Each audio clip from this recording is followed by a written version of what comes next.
this president is unfit to be president. Pero sinungaling pala itong drug addict na ito. Bakit siya nag-flip-flop? Bakit siya nagbago? Dahil ba naisip niya na mas maganda ito para sa Pilipinas? Hindi. Ang naririnig natin at nakikita ko na totoo ay ipinagpalit niya tayo para mahawakan ulit ng Marcos ang pera na ninakaw nila sa Pilipino. Napakawalang kwentang taong ito. Si Dr. Loren Badoy tinawag na sinungaling na drug addict yung presidente natin. Sana naman to, no, sa personal attack, pagbabastos, wawalang hiya sa presidente natin. Fortunately, maraming nagsasabi na unti-unti nang nababaliw yung mga DDS. To name a few, yung una si Maharlika, si Ka-Eric. Ano-ano na yung pinagsasabi sa social media, no? Si Atty. Harry Roque at marami pang iba. So ngayon, itong si Dr. Loren Badoy. So to give you a brief context regarding dito kay Dr. Loren Badoy, siya ay Filipino physician in profession na naging spokesperson, no, ng NTF-ELCAC before siya maging isa sa mga angkor ng Isiminay, no? Itong si Atty. Badoy, no, is guilty to sa kaso na indirect contempt for attacking the judge, no? At sinabihan pa niya ito na papatayin. Pinagmulta siya ng 30,000 pesos at may warning na tataas pa yung magiging parusa niya if ever na gagawin niya ulit yung mga katulad ng ganito. So but unfortunately, inulit pa nga nila, no, na unti-unti nang nababaliw yung mga DDS. Kaya lumakas yung loob. Actually, malakas naman, no, nag-iingay, no, at direct na yung atake sa presidente natin. Yung mga ganito, no, isa sa mga si Loren Badoy.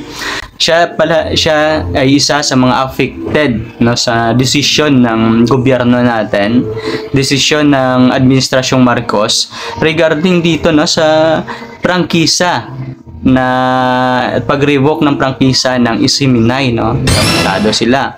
And at the same time, siya to is isa din to sa mga solid, no, at supporter ni Pangulong Duterte during Duterte administration at hanggang ngayon dahil na nasasangkot na sa mga kontrobersiya, not just only the Duterte family, no, but yung mga kaibigan nila, no, yung leader nila si Pastor Apollo Kibuloy and at the same time yung Isiminay.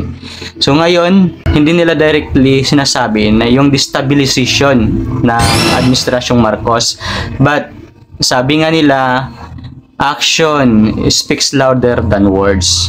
Ito yung ginagawa nila ngayon. Ni-disclaim nila na hindi nila dinestabilize yung administrasyong Marcos, pero yung ginagawa nila, no, na patotsada yung mga personal na atake, no, sa presidente natin. And at the same time, yung masakit pa is personal na atake sa presidente natin. And at the same time, meron silang sinasabi na prayer and peaceful rally ginaganap na hinihimok yung taong bayan na sumama dito. So ano yung pinagsasabi nila sa mga prayer at peaceful rally dito? Isa to sa mga speech na inaalaw sa mga peaceful at prayer rally. Ayun na yung magsasabi. So yung rally ba na ganito is peaceful ba? And prayer rally ba ito na matawag? So yun, no? So this is one of the example na yung ginagawa ngayon ng mga DDS.